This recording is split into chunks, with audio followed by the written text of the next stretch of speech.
There is always one subject जो आपका preparation में वीक बन के रह जाता है। मेरे केस में वो केमिस्ट्री था। तो आफ्टर माई फर्स्ट 2 अटेम्प्ट्स मेरा केमिस्ट्री बहुत वीक था and that is why in my drop year I decided कि मेरे को केमिस्ट्री अपनी स्ट्रॉन्ग करनी है। So I watched many academy lectures and also talk to my teachers and this help me a lot to overcome my fear of chemistry and gain 99.93 percentile in IIT JEE Mains। Hello everyone, मेरा नाम तन्मय अग्रवाल है। I am from Jaipur, Rajasthan. तो ये मेरा result रात को आया था। तो मेरे फ्रेंड का कॉल आता है कि है ना, अब रिज़ल्ट ऑनलाइन आ चुका है, तो आप रिज़ल्ट आते ही आप देख नहीं सकते क्योंकि बहुत सारे लोग एक साथ चेक कर रहे होते हैं। मैं बहुत देर तो पहले बैठा रहा कि है ना, मेरा टर्न कब आएगा रिज़ल्ट देखने का। फिर मैंने अपना पासवर्ड और ID डाला तो पता चला कि रिज़ल्ट बहुत अच्छा आया and I was shocked after seeing the result. मैंने एक बार वापस चेक करा कि कहीं मैं इंडिविजुअल सब्जेक्ट वाइज परसेंटाइल तो नहीं देख रहा, और फिर पता चला कि मैं सही था। और अंदर से बहुत खुशी भी हो रही थी कि जो मेहनत करी है वो आज रंग लाई। और फिर मैंने अपने पेरेंट्स और फ्रेंड्स को कॉल करा and they were very happy after seeing my result. तो मैंने पहले अपनी मम्मी को कॉल करा था। तो मम्मी तो जैसे मैं अपने ऊपर वाले रूम में था तो मम्मी की एकदम से नीचे से आवाज़ आई कि वाह, इतना अच्छा रिजल्ट आया है। और वो मतलब बहुत खुश, बहुत हैप्पी मूड में थी उस रिज़ल्ट को देखने के बाद। तो मेरा चाइल्डहुड बिल्कुल एक नॉर्मल बच्चे जैसा था। तो मैं अपने समर वेकेशंस की बहुत डेस्परेटली वेट करता था क्योंकि मुझे बैडमिंटन खेलना बहुत पसंद था। तो यहाँ समर वेकेशंस में बहुत सारे समर कैंप्स लगते थे, तो वहाँ पर आप बहुत सारे स्पोर्ट्स खेल सकते थे। तो मेरे को बैडमिंटन क्योंकि बहुत पसंद था तो मैं वहाँ पर रोज़ की क्लासेस होती थी, वहाँ जाता था। तो मैंने अपनी 1st से 12th की पढ़ाई अपने जयपुर के ही भारतीय विद्या भवन विद्याश्रम स्कूल से करी थी। तो जब मैं छोटा था तब तो मैं ऑटो से ही जाता था। तो ऑटो में भी मेरे बहुत अच्छे 2-3 दोस्त थे, तो हम उधर साथ में क्लासेस में जाते थे और बहुत सारी बातें करते हुए जाते थे मतलब। तो और हर बच्चे की लाइफ में उसका स्कूल बहुत इंपॉर्टेंट रोल प्ले करता है। अब हम जैसे साइंस के स्टूडेंट थे तो हम डिफरेंट एक्टिविटीज़ में पार्ट लेते थे, जैसे ओलंपियाड्स हो गए और साइंस फेयर्स हो गए हमारे। तो उससे एक तो टीचर से इंटरेक्शन बहुत अच्छा हो गया था हमारा। जब हम टीचर से इंटरेक्शन अच्छा हुआ तो उन्होंने हमारे ये कॉम्पिटिटिव एग्ज़ाम की तैयारी करवाने में बहुत मदद करी थी। मेरे फेवरेट टीचर मेरे फिज़िक्स के टीचर हुआ करते थे।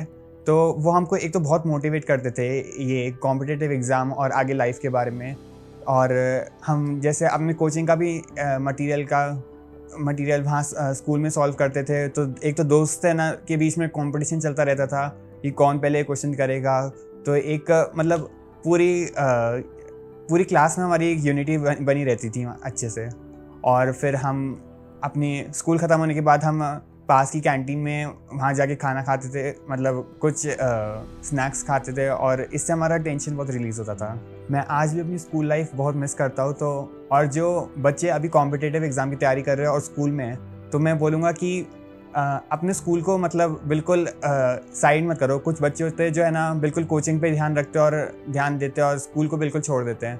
तो मैं बोलना चाहूँगा कि एक बार स्कूल के दिन चले गए तो आप फिर जब स्कूल से निकलोगे ना तब सोचोगे कि काश मैं थोड़े दिन स्कूल और चले जाता। 9th-10th में तो मैं बहुत ही नॉर्मल सा बच्चा था। जो मैंने कोचिंग ज्वाइन कर रखी थी पर मैं इतना सीरियस नहीं था उस वक्त। तो मुझे मतलब JEE का मतलब भी नहीं पता था क्या होता है।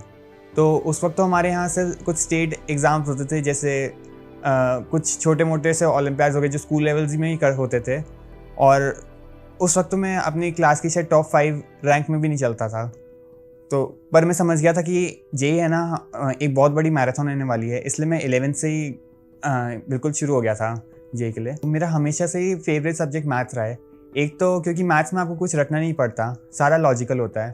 और एक जो आपको एक डिफ़िकल्ट क्वेश्चन करके जो आपको एक दिमाग में किक मिलती है वो बहुत ही ज़्यादा सेटिस्फैक्ट्री होती है।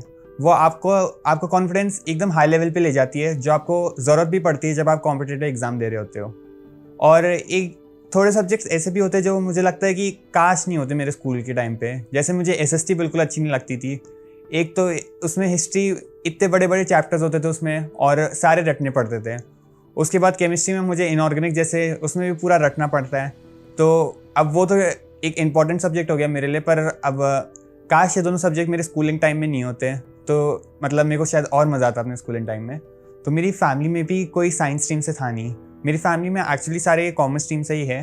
तो अगर जैसे मैं किसी क्वेश्चन में अटक जाऊँ या किसी कॉन्सेप्ट में अटक जाऊँ तो मेरे पास कोई ऐसे डिस्कस करने के लिए कोई था नहीं, तो it was a very difficult choice for me.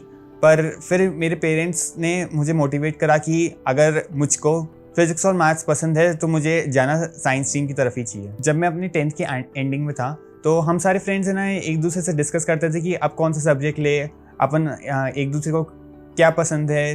तो इस वक्त ही मैंने डिसाइड करा था कि मुझे लेना साइंस स्ट्रीम ही है। इनिशियली मैं एक एवरेज से, मतलब जो एवरेज बच्चे के मार्क्स आते थे वही रहता था, क्योंकि मैं उस वक्त है ना सब्जेक्ट को डेप्थ में पढ़ने की कोशिश करता था। मैं मार्क्स के पीछे इतना नहीं भागता था।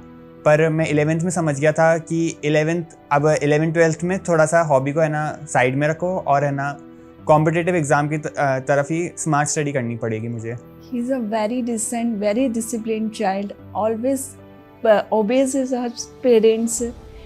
मतलब इसको कुछ भी बोल दो, आधी रात को भी बोल दो तो ये उठ के 1 सेकंड में तैयार है कुछ भी काम के लिए, और हमेशा स्टडीज़ के लिए अपने हिसाब से उठता है, अपने हिसाब से सोता है। कभी मम्मी को पैम्पर नहीं करना पड़ता, आप उठो और पढ़ाई करो, कभी नहीं बोलना पड़ा मुझे। और इसने मुझे बोला कि मम्मा मैं क्या करूँ, 10th के बाद ये कंफ्यूज हुआ कि मैं क्या करूँ, मेरे को कॉमर्स लेना चाहिए, साइंस लेना चाहिए। फिर मैंने इसकी काउंसलिंग करवाई तो इसको फिर लगा कि हाँ मैं साइंस लेता हूँ, मैंने इसको समझाया कि बेटा एक बार मेहनत करके देखो, अगर आपने 6 मंथ्स में कर लिया तो ठीक है, नहीं तो फिर आप चेंज कर लेना। तो इसने उस चीज़ को एक बार 6 मंथ्स इसने करके देखा तो इसका बैकग्राउंड मतलब बहुत अच्छा रहा। इसको समझने आने लग गया कि हाँ मैं मेहनत कर सकता हूँ, और इसने इस चीज़ को बहुत अच्छे से लिया। और इसके टीचर्स ने भी इसकी इतनी तारीफ़ करी है कि ये बच्चा बहुत डिसेंट और बहुत ही रेस्पॉन्सिबल बच्चा है, बहुत ही अच्छा बच्चा है। क्लास का टॉपर रहा हुआ है ये अपने एग्ज़ाम्स में। इसने मतलब कभी हमको ये नहीं कहा कि मम्मा मेरे को ये प्रॉब्लम आ रही है, इसने अपने हिसाब से सॉल्व किया हर चीज़। इसने कभी हमको नहीं कहा कि मम्मा मेरे को ये चीज़ में दिक्कत आ रही है कि है ना मम्मा मैं ये नहीं कर सकता, मम्मा वो नहीं कर सकता। इसने जो भी करना था अपने टीचर से कंसल्ट करके कैसे भी करके अपने हिसाब से किया है। हमने सिर्फ फीस पे किया, हमने इसको कुछ भी शुरू में इसको काउंसलिंग करवाई है और कुछ भी नहीं किया, हमारी कोई हेल्प नहीं है, लेकिन इसने अपने बेस पर सब कुछ हेल्प करा है। तो मुझे पता था कि मुझे इस जेईई के एग्ज़ाम से टॉप इंजीनियरिंग कॉलेजेस में एडमिशन मिलेगा, इसलिए सब लोग शायद जेईई का एग्ज़ाम देते हैं। मोरओवर ये आपकी एक तो मेंटल स्ट्रेंथ को भी स्ट्रेंथन करेगा, क्योंकि जेईई का एग्ज़ाम सिर्फ आपको एकेडमिकली टेस्ट नहीं करता, वो आपकी मेंटल स्ट्रेंथ को देखेगा और आपकी स्पीड को देखेगा और आप नए क्वेश्चंस को कैसे टैकल करते हो, ये सब आपको चेक करेगा। तो ये ओवरऑल आपको सिर्फ एकेडमिकली नहीं, पूरा ओवरऑल आपको पूरा स्ट्रेंथन करता है ये। और एक तो जेईई आपसे पूछता भी है ना मैथ्स, फिजिक्स और केमिस्ट्री है, जिसमें से 2 सब्जेक्ट मेरे फेवरेट सब्जेक्ट थे, तो उसकी तरफ मेरा लव और बढ़ गया था इसलिए। एक तो जेईई एक पूरी मैराथन है, 2 साल की पूरी प्रिपरेशन है। तो उस वक्त मुझे बहुत बार बर्नआउट आया था कि मन करता है कि अब तो छोड़ दो, अब तो नहीं हो रहा। तो उस वक्त संभलना बहुत ज़रूरी था। उस वक्त पेरेंट्स ने, फ्रेंड्स ने सपोर्ट करा, टीचर्स ने सपोर्ट करा, इसलिए इस चैलेंज को मैं ओवरकम कर पाया। हमारे टीचर्स ने हमको ये डिस्ट्रैक्शन से दूर रहने का एक तरीका बताया था। उन्होंने बोला था कि तुम जितनी भी मूवीज़ अभी मिस कर रहे हो उनको एक नोट कर लो, एक पेपर में नोट कर लो, और जब तुम एक अच्छे कॉलेज पहुंच जाओ तो एक बार सबको देख डालना। तो ये तरीका हमको हमारे टीचर्स रिकमेंड करते थे कि आप कैसे इन डिस्ट्रैक्शन को थोड़ा दूर कर सकते हो। तो मेरे को अनअकैडमी के बारे में यूट्यूब चैनल से ही पता चला, क्योंकि अनअकैडमी आपको फ्री कंटेंट भी प्रोवाइड करती है बहुत सारा। तो और वो ऐसा नहीं है कि है ना कि फ्री है तो है ना कैसा भी कंटेंट प्रोवाइड करेगी, वो भी बिल्कुल बेस्ट क्वालिटी का कंटेंट होता है। तो क्योंकि 2020 में तो पूरा पैंडेमिक आ गया था और सारी क्लासेस ऑनलाइन शिफ्ट हो गई थी और अनअकैडमी ऑनलाइन में बेस्ट है, इसलिए मैंने उस वक्त उसका सब्सक्रिप्शन खरीदा और उसने मेरी जेईई प्रिपरेशन में बहुत मदद करी। कोटा के बेस्ट फैकल्टी आपको अपने मोबाइल के अंदर मिल रहे हैं, मतलब आपको बेस्ट फैकल्टी से पढ़ने के लिए आपको कहीं भी नहीं जाना पड़ रहा, आप अपने घर के कंफर्ट से ही इन सबको अवेल कर सकते हैं। मोरओवर मैं अपने टीचर से भी व्हाट्सएप से कनेक्टेड था, तो उन्होंने मेरे को बहुत मोटिवेट करा इस जर्नी में, क्योंकि बच्चे का कॉन्फिडेंस थोड़े दिनों बाद है ना जैसे ऊपर नीचे होता रहता है, कभी बच्चे का कॉन्फिडेंस बहुत लो भी होता है, तो फिर वो अपने टीचर से बात करके वापस रीगेन करता है अपनी कॉन्फिडेंस को। टीचर्स ने मेरे को, जैसे मैं अपने टीचर से है ना व्हाट्सएप ग्रुप से अटैच था, तो क्योंकि बच्चों की जर्नी में है ना अप्स एंड डाउन्स आते रहते हैं, कभी बच्चों का मोटिवेशन बहुत डाउन साइड भी होता है, तो उस वक्त मेरे को एजुकेटर्स ने बहुत हेल्प करी अपना मोटिवेशन गेन करने के लिए वापस। मेरी जर्नी में अनअकैडमी का बहुत बड़ा रोल था। अनअकैडमी में आपको बहुत सारे DPPs, टेस्ट और सब्जेक्ट नोट्स मिल जाते हैं, तो आपको कंटेंट की कमी कभी प्रोवाइड ही नहीं, ऐसा लगेगा ही नहीं कि मेरे पास अभी कंटेंट कम है। तो ये एक प्रॉब्लम बहुत सॉल्व हो गई थी मेरी। इसके अलावा एक तो टीचर्स, आपके जो टीचर्स पढ़ा रहे हैं वो आपको शायद 15-20 साल से ज़्यादा, बहुत ज़्यादा पहले से पढ़ा रहे हैं, तो उनको एक तो बच्चे का टेस्ट पड़ता है कि इसको क्या करना चाहिए, और वो डिफरेंट स्ट्रैटेजीज बताते हैं कि उनकी बच्चों ने क्या स्ट्रैटेजीज अप्लाई करी, वो एक साथ आपको सम अप करके आपको बताते हैं, तो उससे आपको बहुत फ़ायदा मिलता है। अनअकैडमी में वीकली टेस्ट होते थे, तो उससे मैं अपने प्रिपरेशन को ट्रैक कर सकता था कि मैं कितना पानी में हूँ और मुझे कितने और तैयारी करनी है अभी। और फिर हमको टीचर्स बहुत सारी स्ट्रैटेजीज देते थे, तो उससे मैंने अपनी खुद की स्ट्रैटेजी, मतलब उनकी सम अप करके मैंने अपनी खुद की स्ट्रैटेजी बनाई, जिससे मुझे एग्ज़ाम में बहुत यूज्ड टू फील हुआ कि मैं आराम से इसको दे सकता हूँ। मतलब अगर अनअकैडमी नहीं हो पाती तो इतनी स्मूथली जो मैं अपनी प्रिपरेशन कर पाया हूँ, इतनी आसानी से जो मेरा ये जो टाइम निकल गया जर्नी का, जो बहुत हार्श टाइम होता है बच्चों के लिए, वो शायद नहीं हो पाता। तो ज़्यादातर 11 स्टूडेंट्स जब स्टार्ट करते हैं तो वो बुक से पीछे ज़्यादा भागते हैं और अपने मटेरियल पे कम ध्यान देते हैं। तो मैंने ऐसा बिल्कुल नहीं करा था। मैं पहले अपना मटेरियल ही सॉल्व करता था, फिर ही मैं अगर मुझे लगता था कि ये कंटेंट मुझे थोड़ा कम मिला है, तभी मैं दूसरी बुक्स पे जाता था। तो अब 11th और 12th जब तक कोर्स ख़त्म नहीं हुआ तब तक यही पूरा प्रोसीजर चलता रहा। अब जैसे 12th का कोर्स ख़त्म हो जाता है, फिर आपके पास बहुत फ्री टाइम मिलता है, क्योंकि आपकी कोचिंग अब थोड़ी कम लग जाती है और आपके पास फ्री टाइम होता है। तो उस वक्त मैंने बहुत सारे पेपर्स दिए। अब आपका जैसे टाइम 9 to 12 और 3 to 6 होता है, तो मैंने इन्हीं स्लॉट्स में पेपर दिए थे, जिससे मेरी एफिशिएंसी बहुत ज़्यादा हुआ। अब आपकी जब 12th के क्लास कोर्स ख़त्म हो जाता है, तब आपको ये पूरा रिवाइज़ करना पड़ता है। तो मैंने थोड़े शॉर्ट नोट्स बना के रखे थे, जिससे मैंने अपने पॉइंट्स वो हाईलाइट करके रखे थे कि मुझे इन पॉइंट्स को थोड़ा ज़्यादा ध्यान देना है, जिससे मेरा रिवीजन बहुत जल्दी हो गया था। जैसे मेरा वीक के सब्जेक्ट केमिस्ट्री था, तो मेरे को एक तो इनऑर्गेनिक में बहुत जल्दी मेरे दिमाग से इवैपोरेट हो जाती थी, तो मुझे उसको बार बार रिवाइज़ करना पड़ता रहता था।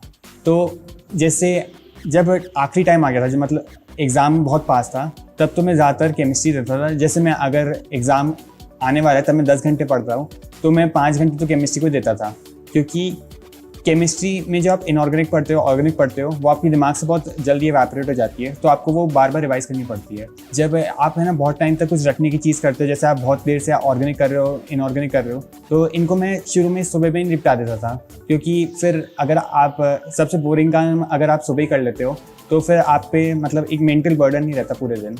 तो मैं ये काम शुरू में, मैं अपनी इनऑर्गेनिक शुरू में ख़त्म कर देता था, और ऑर्गेनिक को मैं बीच में रखता था, क्योंकि इनऑर्गेनिक के बाद मुझे मतलब बहुत दिमाग जैसे बहुत हीटअप हो जाता था।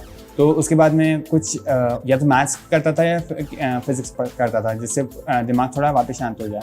उसके बाद जैसे मुझे ऑर्गेनिक में थोड़ी कमी पसंद थी, उसके बाद मैं अपने ऑर्गेनिक उठाता था और उसको भी जल्द से जल्द ख़त्म करने की कोशिश करता था। और इसके अलावा जैसे आप बहुत दिन ऐसे होंगे जब आप पूरे दिन में स्ट्रेस्ड आउट हो जाएंगे, तो उस वक्त या तो आप अपनी फैमिली के साथ थोड़ा टाइम बिताएं। तो मैं भी अपनी फैमिली के साथ थोड़ा टाइम स्पेंड कर लेता था। जैसे शाम हम कभी कभी कार्ड्स खेल लेते थे रात को, कि जिससे पूरा स्ट्रेस मेरा निकल गया। मैं थोड़ा दोस्तों के साथ बाहर वॉक करने चला गया थोड़ा। मतलब ऐसा नहीं कि आपका बहुत ज़्यादा टाइम ही उसमें चल जाए, पर जैसे हाफ एन आवर ऐसे कर लो, जिससे आपका जो दिन में पूरा स्ट्रेस आप में आया है वो पूरा रिलीज़ हो जाए और आप अपनी एफिशिएंसी बढ़ा सकते। मेरा सारे एस्पिरेंट्स को यही मैसेज है कि एक तो जेई बहुत बड़ी एक मैराथन है, तो उसको आपको छोटे छोटे पार्ट्स में डिवाइड करना पड़ेगा, क्योंकि कभी कभी ऐसा होता है कि आपके जैसे पीरियोडिक टेस्ट हुए, उसमें आपके मार्क्स कम हुए, तो बच्चे बहुत जल्दी हार मान जाते हैं। तो उसको आप जितने पार्ट्स में डिवाइड करोगे, तो उससे आपको डेस्टिनेशन पे पहुंचने में आसानी होगी, क्योंकि इतनी बड़ी छलांग एक बार आप लगाओगे तो शायद आप नहीं पहुंच पाओ उस डेस्टिनेशन पे। दूसरा पॉइंट एक तो ये और बोलना चाहूँगा कि ज़्यादा बुक्स के पीछे ना भागे, क्योंकि कुछ बच्चे होते हैं जो इतना मटेरियल कलेक्ट कर लेते हैं, फिर उनको पता ही नहीं चलता मैंने ये क्वेश्चन, ये जो मैंने डाउट मार कर रखा है, ये क्वेश्चन इतना इंपॉर्टेंट है भी या। तो मैं ये बोलूँगा कि पहले आप एक मटेरियल पे स्टिक करें, अगर वो ख़त्म होए तभी आप नए बुक्स पे जाए। ये अपनी यंगर सिस्टर, ब्रदर और एल्डर सिस्टर की भी बहुत हेल्प करता है। मतलब बहुत हेल्पफुल बच्चा है ये कभी किसी को मना ही नहीं करता किसी भी काम के लिए, चाहे इसको कितना भी काम हो, इसको कुछ भी काम हो, लेकिन ये कभी किसी को मना नहीं करता है काम के लिए। हर चीज़ में मतलब बहुत अटेंटिव रहता है। एक्सरसाइज करनी हो तो अपने मतलब डिसिप्लिनली करेगा, ये नहीं कि आज नहीं करी कल नहीं करी, ऐसा कुछ नहीं है। ये हर काम बहुत अटेंटिवली और बहुत रेगुलरली करता है। ओके, एक्चुअली तन्मय का स्ट्रेस रिलीज़ करना कोई इतनी बड़ी बात नहीं थी, कोई छोटी सी भी चीज़ इसको दे देती थी ना मैं। इनफैक्ट मेरा ऑफिस स्टार्ट होता ही हमेशा मुझे वहाँ से पिकअप करता है, मुझे वहाँ से लेकर भी आता है, चल दीदी आई विल हेल्प यू। मतलब मेरे ऑफिस आवर्स में भी इसने मेरी इतनी हेल्प करी है कि दीदी चल आई विल ड्रॉप यू। मतलब मुझे एक्टिवा चलाना नहीं आता था, लेकिन इसने मतलब मुझे ड्रॉप करके भी आता था, क्योंकि कार ले जाना मेरे ऑफिस में बार बार लेके जाना, पार्किंग वगैरह इश्यूज़ हो जाते थे, तो वरना ये मुझे एक्टिवा से ड्रॉप करके आता था और फिर घर आके पढ़ाई करता था। तो मैं इसके लिए सीरियसली एक इसका फेवरेट आइसक्रीम का लेके जाती थी कि है ना, ये फाइनली हम सब लोग साथ में पाँचों मिलके बैठ के खाते थे। And we play cards and badminton also. मैं यही कहूँगी दूसरे और बच्चों के लिए, बेटा आप मेहनत करो, मेहनत करने के साथ साथ आपको खुद को ही उस चीज़ में अटेंटिव रहना पड़ेगा। पेरेंट्स आपकी सिर्फ तो चीज़ के पेरेंट्स समझते हैं कि साइंस क्या चीज़ है, वो हेल्प कर सकते हैं थोड़ी बहुत, लेकिन आपको खुद को ही अटेंटिव रहना पड़ेगा इस चीज़ में। आपको खुद को अपने हिसाब से उठना है, अपने हिसाब से सोना है, अपने हिसाब से मेहनत करनी है। पेरेंट्स सिर्फ आपकी हेल्प कर सकते हैं। आपको खुद को इस चीज़ के लिए आगे बढ़ के आपको खुद को पेरेंट्स से कहना पड़ेगा कि हाँ पापा ये करो या मम्मा ये करो। तो पेरेंट्स आपकी हेल्प करने के लिए हमेशा तैयार रहेंगे, लेकिन इस चीज़ के लिए आपको खुद को अटेंटिव और खुद को डिसिप्लिन रहना पड़ेगा। जो भी एस्पिरेंट्स ये मेरा एपिसोड देख रहे हैं उनको मैं बस यही कहना चाहूँगा कि all the best for your future exams. और अगर आप पूरे फोकस से एक अच्छी स्ट्रैटेजी बनाते हो और उसको फॉलो करते हो तो आप भी मेरी तरह फाइनल डेस्टिनेशन पे ज़रूर पहुँचेंगे।